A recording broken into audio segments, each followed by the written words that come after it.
વૈદિક સાધના જુનાગઢ આધ્યાત્મિક કેન્દ્રમાં આપ સૌનું હાર્દિક સ્વાગત કરું છું।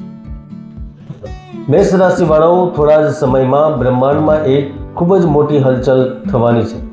તેનો પ્રભાવ એટલો વધુ હશે, એટલો સૂક્ષ્મ હશે, કદાચ તમે આવનારા દિવસોમાં વિશ્વાસ પણ નહીં કરી શકો।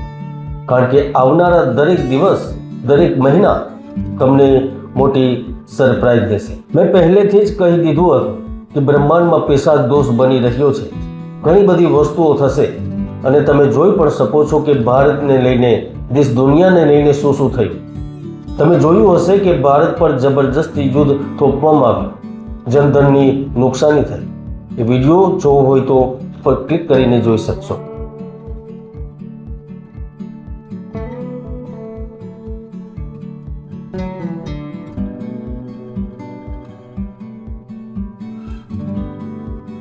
મિત્રો, વર્તમાનમાં થોડા જ સમયમાં 18 વર્ષો પછી રાહુ 18 મહિનાઓ માટે પોતાનું સ્થાન બદલી દીધું છે અને આખા બ્રહ્માંડમાં એક રહસ્યમય ઉર્જાનો સંચાર કર્યો છે અને તે ઉર્જાનો પ્રભાવ તમારી રાશિ એટલે કે મેષ રાશિ પર પણ શરૂ થઈ ગયો છે।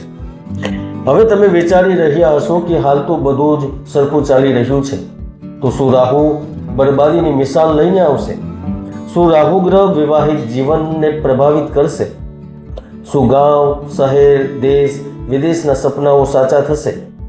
નોકરી, પરિવાર અને ઘણી બધી જો તમારા માટે ઇમ્પોર્ટન્ટ છે, એમાં કોઈ મોટો ચેન્જ થશે? તો ચાલો વિસ્તારથી જાણીએ રાહુ ગ્રહનો પ્રભાવ મેષ રાશિ ઉપર કેવો રહેવાનો છે। રાહુ તે ગ્રહ છે જે આપણા વૈદિક કાળથી સનાતન પરંપરામાં, આપણા ધાર્મિક ગ્રંથોમાં ઘણી બધી તેની કથાઓ પ્રચલિત છે। એમાંથી સૌથી મહત્વપૂર્ણ કથા સમુદ્ર મંથનના સમયની છે, જ્યારે ભગવાન વિષ્ણુએ મોહિની અવતાર ધારણ કર્યો હતો અને દેવતાઓને જ્યારે અમૃતપાન કરાવી રહ્યા હતા, ત્યારે દેવતાઓની લાઈનની વચ્ચે એક દૈત્ય આવીને બેસી જાય છે અને એ દૈત્ય જ્યારે અમૃતનું પાન કરે છે, ત્યારે ભગવાન વિષ્ણુ તેનું જે સર અને ધડને અલગ કરી નાખે છે।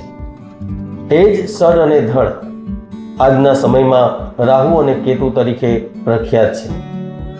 વૈજ્ઞાનિક દ્રષ્ટિકોણથી જોવામાં આવે તો તેનું અસ્તિત્વ જ નથી, પરંતુ તે એક છાયાગ્રહ છે અને એને છાયાગ્રહ તરીકે ઓળખવામાં આવે છે। જેમ જમીન પર કોઈ પાક ઊભો હોય અને પાકમાં જ્યારે સૂર્યપ્રકાશ ન મળે તો સૂર્યપ્રકાશ ન મળવાને કારણે જેમ પાક બગડી જાય છે અથવા તો બરબાદ થઈ જાય છે, એવી જ રીતના રાહુ ગ્રહ અંધારું, ડર, ભય અને નકારાત્મક એનર્જીના રૂપમાં દર્શાવવામાં આવ્યા છે। એટલે તેનું પણ એક રહસ્ય છે અને આ રહસ્ય અકબંધ છે।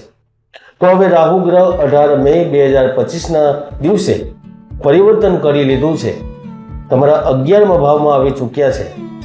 તો 11મા ભાવમાં રાહુનું પહોંચવું તમારા માટે કેવું ફળદાયી રહેશે? શું ફળ આપશે? કેવા કેવા લાભો થશે? શું શું થઈ શકે છે? ચાલો સૂક્ષ્મથી અને નિરાંતથી સમજીએ। વિડીયોને ધ્યાનથી સાંભળજો અને ધ્યાનથી સમજજો। જો આપણે સકારાત્મક પ્રભાવની વાત કરીએ તો રાહુના લીધે તમારા જીવનમાં નૈતિકતા જોવા મળશે। રાહુ 11મા ભાવમાં તમારી ઈચ્છાઓને, આકાંક્ષાઓને પૂર્ણ કરવામાં તમારી મદદ કરશે। કારણ કે રાહુના લીધે વ્યક્તિ અલગ અલગ ગતિવિધિઓ સાથે જોડાય છે। વ્યક્તિ નોકરી કરે છે, નોકરી સિવાય કોઈ અન્ય જગ્યા પર કાર્ય શરૂ કરે છે, નોકરી કરતાં કરતાં પણ અન્ય કાર્યમાંથી એક્સ્ટ્રા ઇન્કમ પ્રાપ્ત કરે છે। આ રાહુનો પ્રભાવ છે, કારણ કે રાહુ માયાવી છે।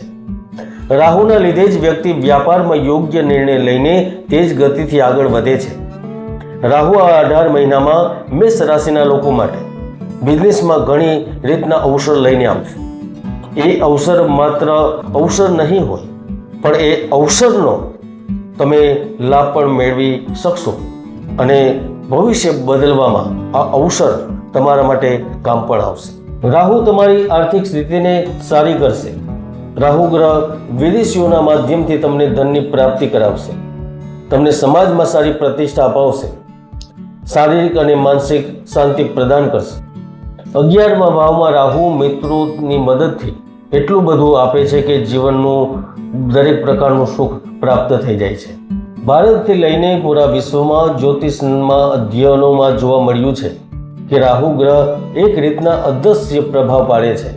એટલા માટે તો તેને માયાવી ગ્રહ કહેવામાં આવે છે. તે જે કરે છે એ કોઈને દેખાતું નથી, પરંતુ માત્ર અનુભવાય છે. રાહુ ગ્રહ છે તેની ભ્રમ, મહત્વાકાંક્ષા, છલ, કપટ, રાજનીતિ, ટેકનોલોજી, વિદેશ યાત્રાના કારક માનવામાં આવે છે. એ દરેક જગ્યા પર જો કુંડળીમાં રાહુ સારી સ્થિતિમાં હોય તો ચમત્કારિક રૂપથી આ દરેક ક્ષેત્રોમાં લાભ આપે છે. 18 મે પછી રાહુ ગ્રહ કોની રાશિમાં આવે છે તો તે શનિની રાશિમાં આવે છે. અને શનિ વાયુ તત્વની રાશિ છે.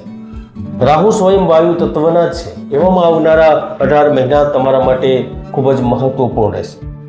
આધ્યાત્મિક દ્રષ્ટિએ તમે આગળ વધશો, ધર્મની અંદર જોડાશો, સેવાકીય પ્રવૃત્તિ કરશો, સરકારી ક્ષેત્રમાં પ્રમોશન મેળવશો, સરકારી ક્ષેત્રથી લાભ મેળવશો, નોકરી પ્રાપ્ત કરશો. તમારા ભાગ્ય એકદમથી તમારું ભાગ્ય બુલંદ થઈ જશે. જો તમે સરકારી પદ પર છો તો વિશિષ્ટ રૂપથી લાભ મેળવશો. તમારો સીધો સંબંધ મનોરંજનની દુનિયા સાથે છે, સંગીત ઉદ્યોગ સાથે છે, તો તમે આખા વિશ્વમાં છવાઈ શકો છો. તમારા કામને દર્શકોની વાહવા મળશે. ખાસ કરીને સોશિયલ મીડિયાના ક્ષેત્રથી સંબંધિત વ્યક્તિ આવનારા 18 મહિનામાં નામની સાથે પૈસા અને ક્યાંક ને ક્યાંક મોટા સેલિબ્રિટી પણ બની શકે છે. આ રાહુ તમને વિદેશમાં પણ મોટી ખુશીઓની સોગાદ દેશે. કારણ કે 18 મહિનાનું ધનનું સુકું ખત્મ થશે. જે જેલમાં છે તેમાંથી મુક્ત થશે, પનોતીમાંથી બહાર આવશે. નોકરીમાં પ્રમોશન, વ્યાપારમાં સન્માન, બિઝનેસમાં ધનને લઈને જે સમસ્યાઓ ચાલી રહી છે, વારંવાર અનેક પ્રકારની રૂકાવટો આવી જતી હતી, તો આ રૂકાવટો બંધ થશે. બાધાઓથી મુક્તિ થશે. જે મંદીનો માહોલ છે દૂર થશે. તમારા પાર્ટનર છે એ પાર્ટનરનો સહયોગ પ્રાપ્ત થશે.